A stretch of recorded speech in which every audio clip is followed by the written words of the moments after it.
Thank you very much, Lamo, and good afternoon, everybody. Once again, it's a very big delight to be here to be doing this. The last time we did this, it was a very interesting time together. I remember Coin as well.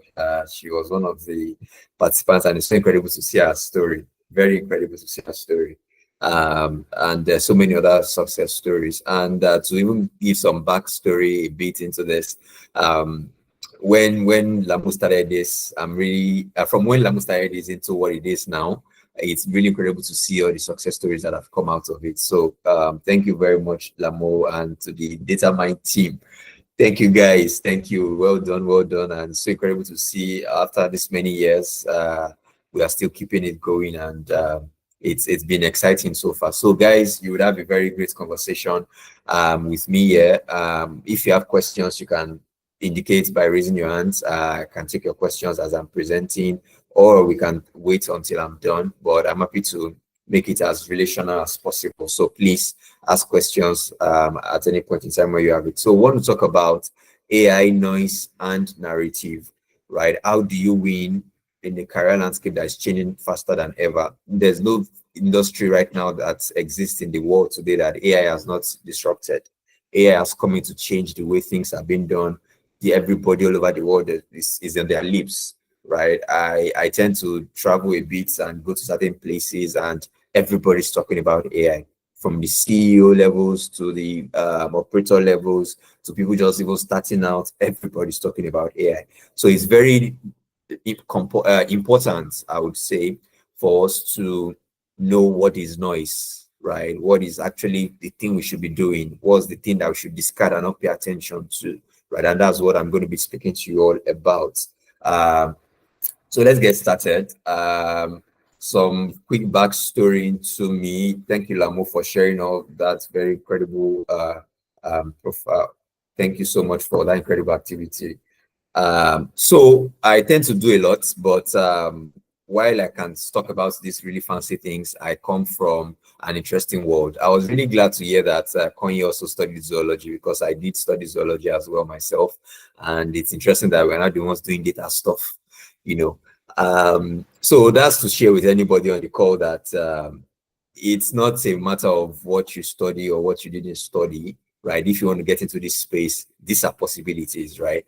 I'm sure Kanye would understand this. When we were studying some of these courses, you know, we would always be thinking that where would I work as a graduate?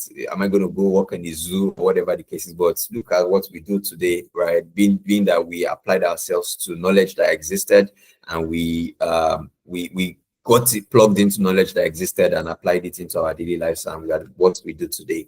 So I started my career in product marketing, and then I moved into product management before I pivoted into data science, right? And it was while I was in the job, I decided to plug together data science and product management to start a career called AI product management. So I sort of come from a lot of worlds, like I shared. So it helps me to see a lot of perspectives and a lot of shaping, moving edges, right, across careers. So let's get right into it. So I'm currently the CEO of Decision Spark Technologies. Before now, I was a data scientist, right? I worked with Lamu. Actually, Lamu was my boss. He's still my boss. Right. So I decided to go venture into entrepreneurship and go run my own stuff, and it's been interesting what we've been able to pull off so far.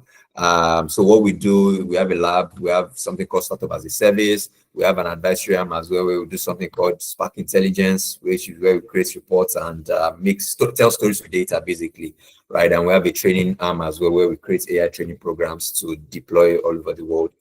So everything I still do still boils down to data, right? Data science, AI, everything in between. So I have seen what data looks like, you know, working in an organization, in a large organization. I see what data looks like now when I'm running my companies, doing a lot of all this interesting stuff across certain touch points in the world. So I'm going to be speaking to you from perspective of somebody that I used to try to figure out his journey, because trust me, trying to become a data scientist was not the easiest journey for me, right? I found it a bit difficult to find my bearing, because it was not long until when I got into the job, I wanted to do another whole new career. How was I going to figure it out? So there was so much information out there. There was so much information, so much misinformation as well. How was I able to pick the right ones? How was I able to pick the wrong ones? So that's what we'll be talking about in this session right here now. So decoding the noise, what trends matter and what is fluff, right? One of the first things that you need to think of when you start to hear AI usually is this thing, does this even really matter to me, right? And yeah, while many people prove that it really does matter, we need to be able to decode the noise, right?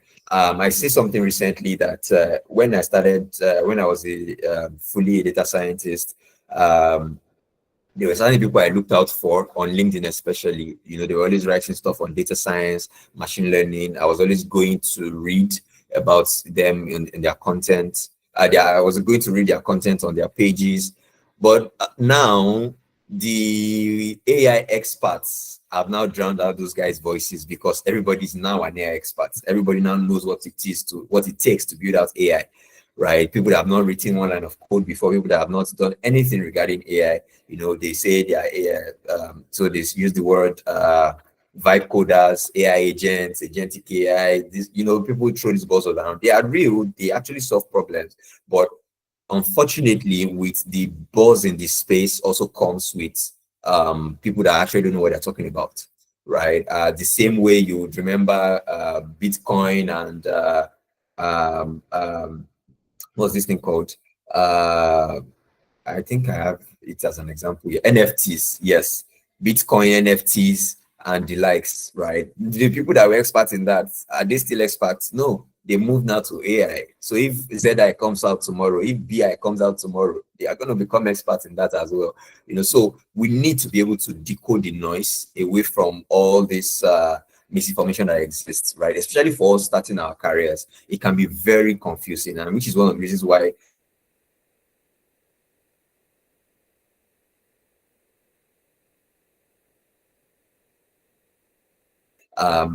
this was find a right? From being unable to figure out what to do to now working in an international organization, just in the space of 2 years, right? So it's really incredible to see what we can do when we really set our minds to it and also know the right thing to do. So that's why we are doing this. And let's talk about some of the frameworks to decode noise. As we move along, I'll share some personal stories as well, which I hope will be relatable to many of us. So first things to ask yourself is it solving a real problem, right? When it comes to decoding the noise. So there's a new tech in town. And this is one thing that always happens to us that in this data space. So there's a new tech in town. Somebody has built something new, fancy, and everybody is trying to pivot to that thing, right? So first question you ask yourself is it actually going to solve a real problem, right? Based on your reality today, on your journey, in your career, on your role, if you're already an existing data analytics professional, you want to go to, you probably want to get promoted or become something bigger than you currently are. Questions you ask yourself when you start to hear certain buzzes is it solving a real problem? Right? By the time you figure this out, it will help you know what is real and what is noise, right? So an example for me back then was I was looking to get into I was looking to combine data science and product management together, right? And one of the reasons why I wanted to do that was because I saw opportunities to solve problems better, right? Data scientists, we were very skilled at, or we used to be very skilled those days. They say projects fail a lot, but it was because people were building up projects without consulting the people that would use the project, right? Oftentimes that was the case, right? So for me, coming from the product management world, I know that before you do anything, you have to speak with people, speak with users, gather your requirements, right? And I saw an opportunity to actually solve problem, and that really helped me figure a lot of things out. So by the time I started to do research on how to combine both worlds together, I knew what I was looking for. So anything that was not going to help me in that regard, I was discarding, right? Anything that was not going to solve my problem, solve the problem that I was also looking to solve, right? Solve problem for me so I can solve the problem I wanted to solve, I was discarding. So you have to be able to ask yourself, is it solving a real problem? That thing that looks like a buzz today, is it solving a real problem? The next thing is it scalable across industries?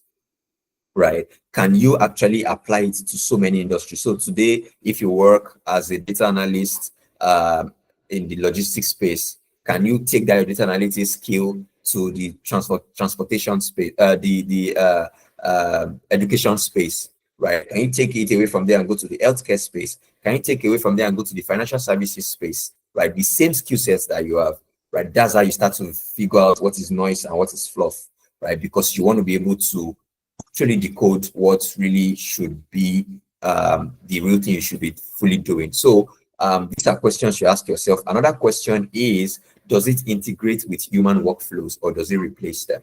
Right. And this is where I'll talk about AI now. Right. So AI is the buzz right now. Everybody's talking about AI locally and internationally. Everybody. It will be very hard for you to go to a conference today, a tech conference today, and there's not a conversation on AI. Almost impossible all over the world today. Right. So when it comes to AI and your career, leveraging AI for your career, for example, you have to first ask, is AI going to solve a real problem for me?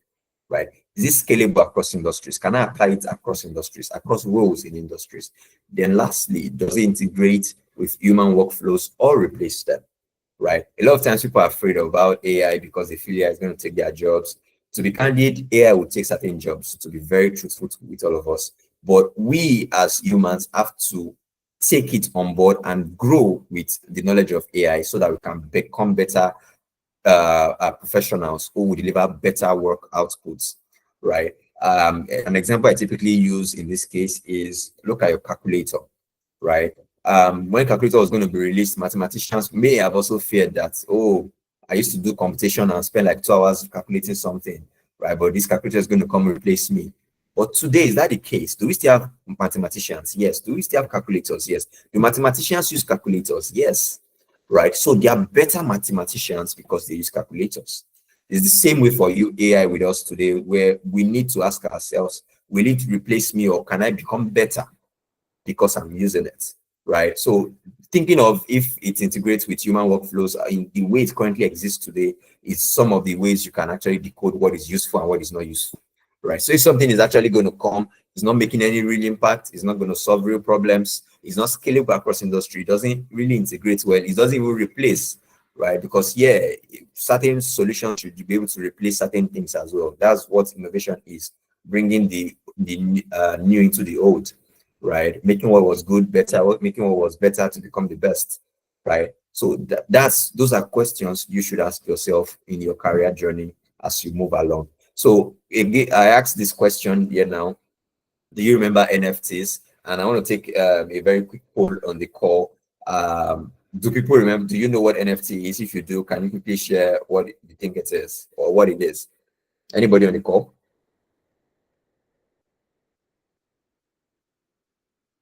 Anybody on the call? Do we know what NFTs are? Should I call a name?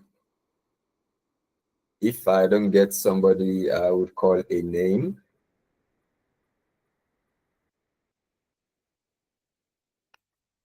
All right, Toyiba, please go ahead. Thank you.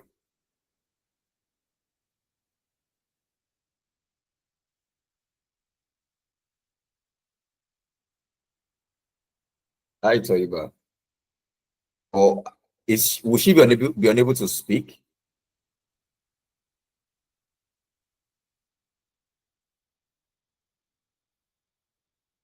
Okay, can we have Christopher? Okay, sir. Okay. I think Toiba is unmuted. So let's take Toiba first. Christopher, will come to you. Okay, sir. So we're talking about NFT. We are talking about non-fungible tokens. That is something that is unique and cannot be easily replaced. So we can say like cryptocurrency, for example. People usually hear about cryptocurrency. So cryptocurrency mostly, there are some cryptocurrency that are very unique and they cannot be. Oh, sorry, am I Go ahead, making sense? please. Am I making sense, sir? Yeah, please go ahead. Go ahead. It's not a right. I just if you it's a concept and I know you know it. So just go ahead. Yeah, continue. So I can just say the NFT is more of like a unique digital identifier, and it is mostly recorded on blockchain, and it can be used to satisfy like ownership or authenticity. That's just what I can say about NFT. All right, thank you very much. Thank you so much for that. Let's take on to Christopher. Yes, please go ahead. Yeah, sorry, but I said that I said it all. So something I add is that NFT is like call it an item in digital space where you can I think you just said it, but I believe it's an item in the digital space, NFT, non-fungible Okay. token as it's being called.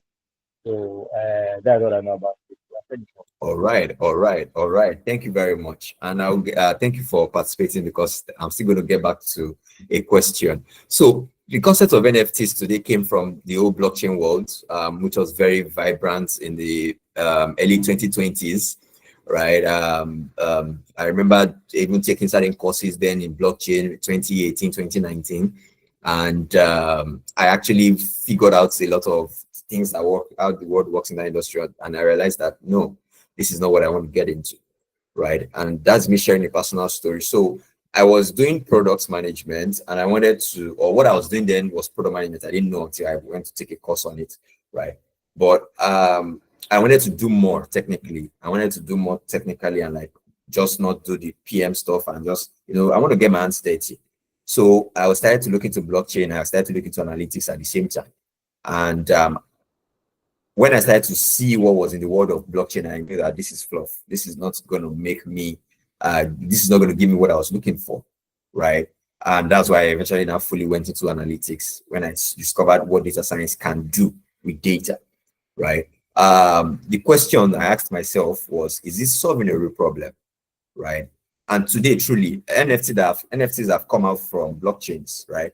And this ledger and all these concepts.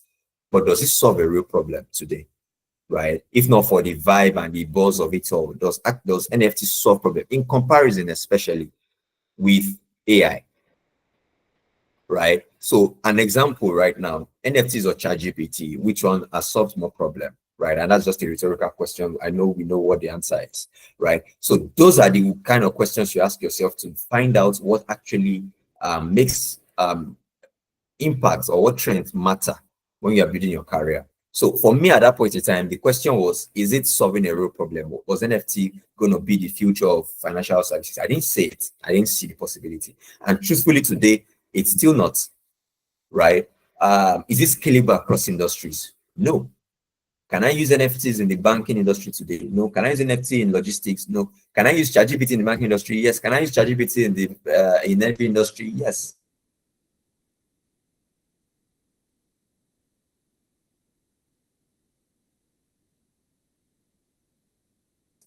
Right. So because it's analytics, right? Another thing to ask yourself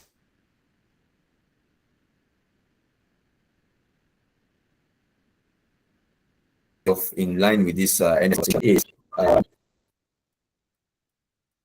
is with human workflows, right? Does it integrate with human workflows? So does NFT today integrate with human workflows? The way I currently work, the way the world works today, right? The way we interchange and deal with ourselves, does NFT come? Has NFT come to make an impact in that? No. So imagine I actually didn't go into analytics and I went to become NFT engineer at that point in time, or let's even say blockchain engineer. Some ones are doing well because they have their own space as well, but the impact is not as much as AI, right? So being able to decode the noise and what would actually matter, what matters today, what will matter in coming time is very important. And these are the questions that will help you to figure that out. These are the same questions I asked myself, and that has led me to the point where I run my own companies today because I went the analytics way, right? Not the blockchain way, right? So I wanted to share that personal experience with you all.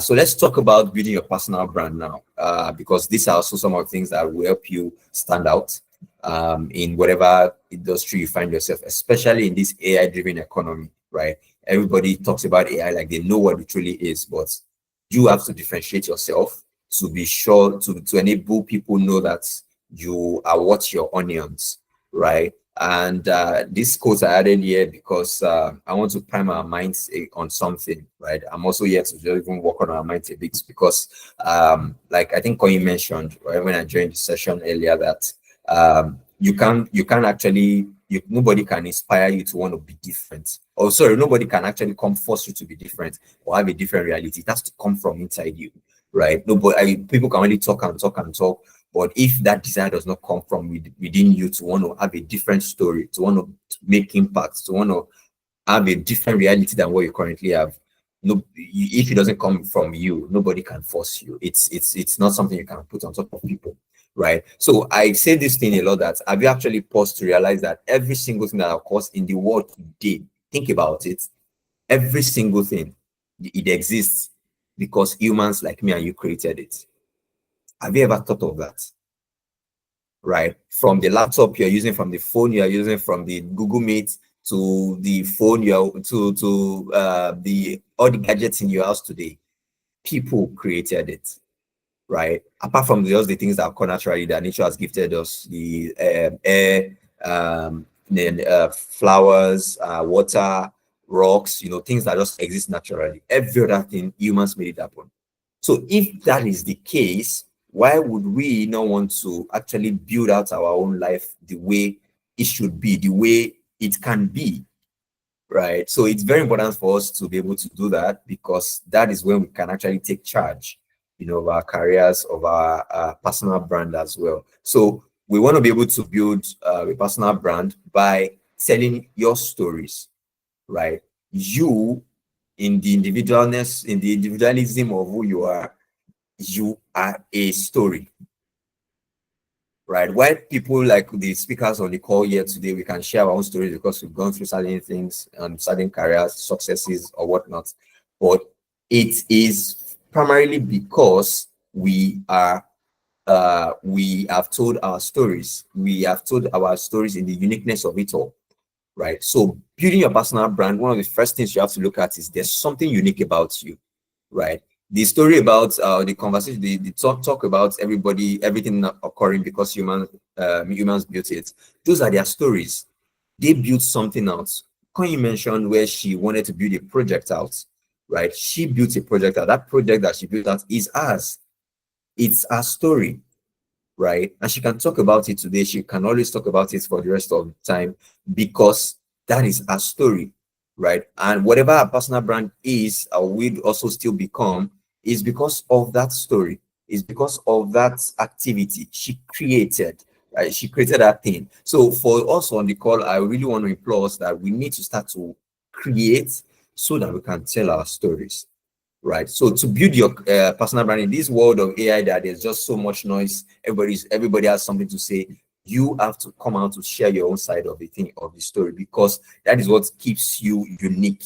That is where, and you're not just today you're talking about this, next tomorrow you're talking about another trend, and you're jumping on trends up and down, right? No, you have to ensure that you tell your story in the uniqueness of who you are and the goal you're looking to achieve. So again, we say that narrative beats credentials, and it's so true. Many times narratives beats credentials. I've seen so many people employed not because they had the best CV, not because they had the best skill, but because they could share their stories, right? So when you're looking to build your narrative, build your personal brand, remember that there's a uniqueness to you. There's a story that has led you to this point of even coming to this call here today. I had a lady share that she had done ICANN and she's in accounting and the likes. That is her story. She would really, you would take all the things we are teaching today, go build out your career, and you'll be better for it. And that's a story for you to tell, that you were doing this before, you wanted to take a change, and you took this action. If I was going to be recruiting somebody like that, I can already see and get a sense that this person is somebody that doesn't just want to live. This person wanted a change in their career story, and they took certain actions. So I can deduce from that this person is going to be a good person to work with, because this person can take initiative, to want to have a different perspective or a different reality to life, right? So if I put the person on a project, the person is able to actually take certain initiatives to make the projects work. So you see cases now where narratives would actually always beat credentials, right? So we have to be able to tell our stories in our unique ways, and everybody has a story, guys. Every single person has a story. all of us on this call here, we are working stories. So while you are trying to build your personal brand, be unique, right? Again, there's a lot of noise in today's world, right? So please be unique, right? Align your personal brand to your unique intersection. What do you want to be known for, right? And I think that's how to even start to backtrack towards it. So you first ask yourself, what do I want people to think when they remember me, when they think about me, right? When they hear my name, what should people think? So you then create or align your personal brand towards that unique intersection. And this is some of the things I also learned even from earlier conversations of DataMind camp, right? 2022, when we're always doing the webinars, right? I remember Lamo would always share, like, you have to figure out what you want to become and work towards it, right? So you want to become head of data analytics in your career, you have to then start to work towards it. You want to become chief data officer, you have to work towards it. You want to become head of data science, you have to work towards it. You want to become head of business intelligence, you have to work towards it. And it's the same way when you want to build your career, build your personal brand, you have to be unique and align your brand to that goal you want it to achieve, right? So it's very important to be unique and also be discoverable. Guys, I have coached a lot of people in recent years, and it's very interesting that so many professionals, even the highly skilled ones, they are not on LinkedIn, right? While I'm not saying LinkedIn should be where everybody goes to, but in today's world, in career world, that's where people can see who you are. That's where they can tap into your story. That's where they can get a sense of who you are. Nobody wants to do or work with people that they don't know or they can't get a sense of, right? A lot of times people mistake that bosses are not picking them for a job, maybe because of something, but it's because they can't connect with you. Every boss wants to be able to connect with you. There should be something that can connect you both together, not even necessarily credentials or your certificates. No, it should actually be, they want to get a sense of who this person is. Can this is this and this is talking about soft skills now, right? So what kind of things does this person talk about? What perception do I have about this person, or can I get about this person? So will this person not come and embarrass us as a company if we bring them on board, if we bring her on board, right? So you have to be able to put yourself out there, use these platforms, LinkedIn, Medium, have a portfolio, use GitHub, personal websites, to just be sure that when people search your name, right, they are going to find you. Somebody shared something, I think, on Twitter one time where he said he was trying to connect the person to a job. It was in the Western world, and the person didn't have anything on their profile, like they don't have a LinkedIn, nothing. And the person is highly skilled, the senior person in a large organization, but the person just doesn't care about LinkedIn and the likes. And the person that was going to recruit the person for like a job that was going to pay times two, the person Googled the person's name because he just expected that, so for this kind of big role, you should have some things about you on social media, right? Probably news articles, in fact, places you've spoken at, things you've done in the industry. And the hiring manager couldn't find anything, right? He found was about hours when she went to parties on her Instagram and things like that. She didn't get the job, guys, right? Because of that singular, simple thing, right? So because we are professionals, we are building a career, right? We have to do things in certain ways, so that we can get certain results, right? So please be discoverable and always put yourself out there as best as possible. Tell your stories, guys. Tell your stories. Trust me, LinkedIn is almost even primed for storytelling, right? I think Lamo would remember this as well, where he was sharing when LinkedIn would actually even promote the mushy content than even the knowledgeable ones. So if you can write out to make $1 million today, proven strategies to make $1 million, and really nobody would care. But just write a story of how something happened and it has linked up to your growth in your career, and you see just go spread like wildfire.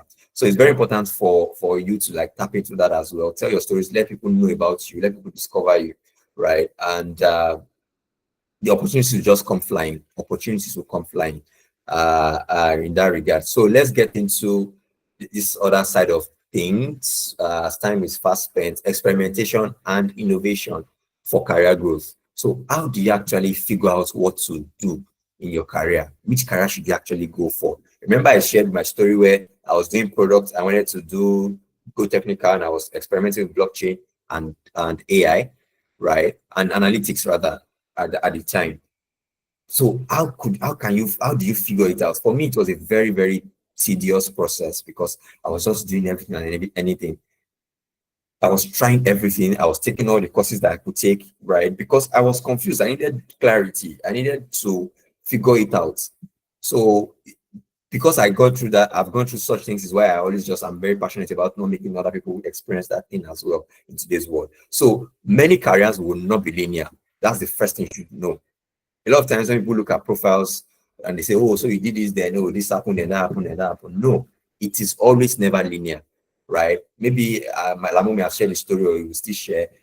I remember I tapped a lot from Lamo's career when he shares it, where he and by the way, when I say Lamo, I mean Olamide, our convener, right? So for guys that may not be familiar, all of us call him Lamo, right? So where he started his career in banking, in tailoring, to building and growing to becoming head of a data analytics team, right? In the typical way of things, that's not a linear career progression, right? But he was somebody that wanted to just become more than he was, and he started to do all the things he did, experiments, try, train, learn, and connect himself to opportunities. And it's the same thing for even myself, right? I didn't know that this world will come in where AI will be the buzz in today's world by the time I was choosing between AI and blockchain. But I'm glad I went for the right one, and this is now the results that I see today. So being able to know that, have that knowledge that careers would never be linear, right? You would always probably have to come in from another angle, try another approach. You're an accountant, then go do data science, or you are somebody that studied economics and you're doing data analysis or data engineering, right? It will never be linear. So you have to just know that. And let me share a bit of my career journey at this point, right? For me, I think it was one DataMind session back then that Lamo was sharing. I think it was even the last one. Was it the last one? One of them is just in my memory, where Lamo was sharing, like, you have to first figure out what you want to become, right? And then start to work towards it. So for me at that time, I knew I didn't really have interest of wanting to become a head of data science, head of data analytics. And I actually genuinely never looked out for such opportunities because I wanted to grow that AI product management career, right? So when opportunities came, right, and I don't think I even shared with Lamo yet. It was January 2024. Yeah, there was an opportunity for me to join an insurance company. We all know the insurance company as their head of data management. I think that was the name they called it. I actually did everything, but I didn't go for the job because I just knew it was not in line with my career, with the career journey I wanted to tow, right? That was a good opportunity, right? I was going to be the head of data or lead of data. Anyway, I think they call it lead of data management. Yeah. And I would have people reporting to me, but none of those really enticed me at that point in time, because it was just not in line with what I wanted to become, what I wanted to do. I wanted to build AI products, right? I don't want to do Lamo's kind of job of doing data governance, I really don't want to get into all that because I wanted to just build AI products in my own space. So that helped me, to know what to say no to, right? So even when opportunities come, you would even be able to say no because you know the journey you are on, right? In this case, it was not even fluff, right? But I still had to filter it out as noise for me because it was not aligned with what I wanted to be, what I wanted to do, right? What I do today now, I love it because it's still what I wanted to do. I'm building AI products across industries.